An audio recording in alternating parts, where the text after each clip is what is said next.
Hi, I'm Mike Ryan. You know, turquoise lovers love to see beautiful turquoise. And when we can't see the beautiful turquoise itself, we love to see photos of beautiful turquoise. But that presents a challenge because taking a photo of turquoise is difficult.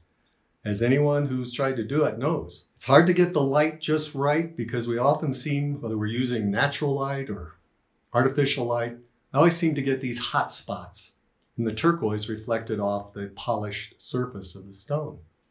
Also, getting the color accurate is really tough.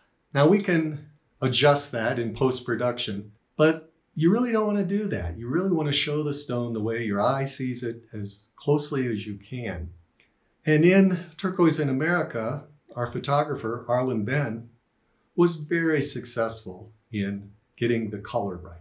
So we have some photos that I'd like to share with you that, while amazing photos on their own, just didn't get to the book because of editing limitations. So I thought we could share some of those today and take a look at some beautiful turquoise. And maybe learn a little bit about the story too. Our first photo is a Kingman cab. And this is very different because it's a micro shot. It's really showing a real close-up, extreme close-up.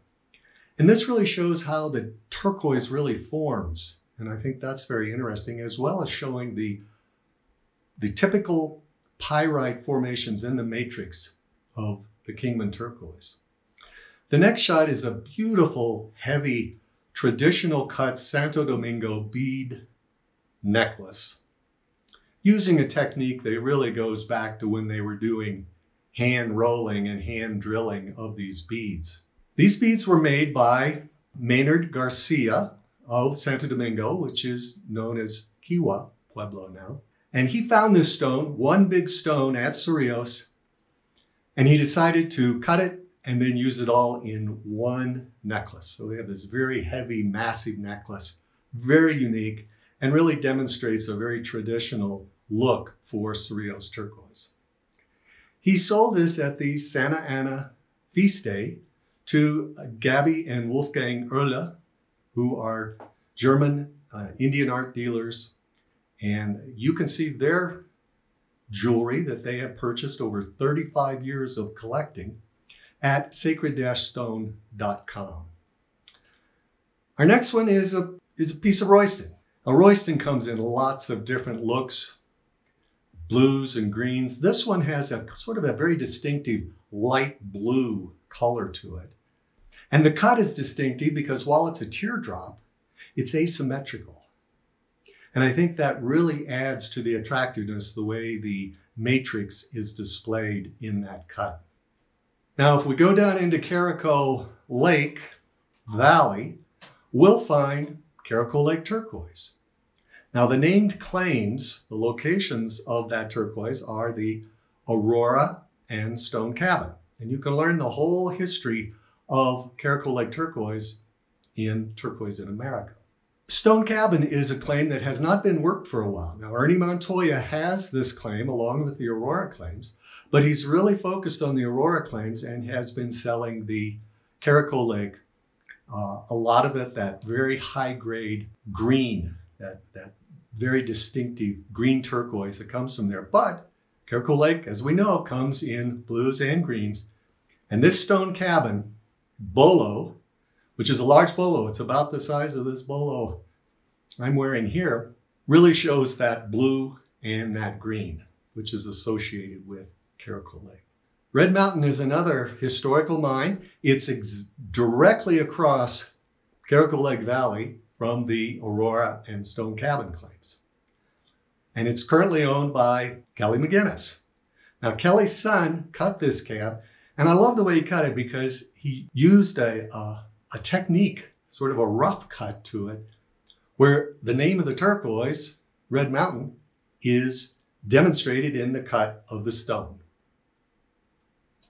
Lander Blue needs no introduction. It's probably the most famous turquoise of all, certainly perhaps the most expensive. These cabs really demonstrate a unique feature about Lander Blue, because while the turquoise was amazing, this amazing blue color, The matrix was soft, intended to undercut, leaving pits on the surface after you'd cut and polish the cabs.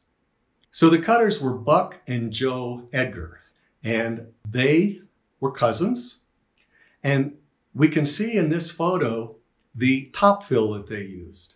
And I think it's really a testimony to their cutting skill that they were able to top fill these stones, and often you cannot tell without magnification. But certainly in this photo, where you can hide nothing, we see this top fill, but we also see how beautifully it's integrated into the cab.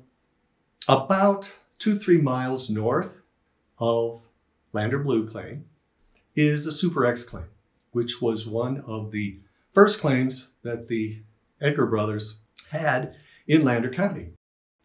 And overlooking Super X is Newlander. And you can see that in the video we have on our visit to the Lander Blue. The Newlander is another claim that is owned by Ernie Montoya. And they've been working it pretty heavily, so we've had a lot of Newlander in the market. Now, while this is generally claimed to be chalcosiderite rather than turquoise, I think these stones really look to me to be more variscite, which would not be surprising because Newlander is surrounded by variscite claims. Turquoise claims, but also variscite claims in that area of the Tanabo group, which we, again, tell the story in Turquoise in America Part 2. Finally, we finish up with a beautiful belt buckle made by the master jeweler Lee Yazzie, demonstrating some of the top quality Lone Mountain turquoise that you'll ever see.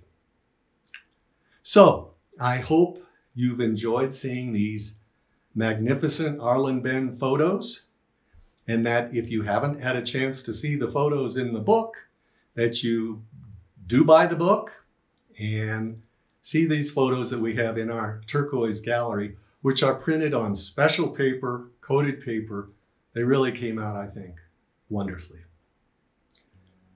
So enjoy the book, enjoy the videos, and we'll talk later.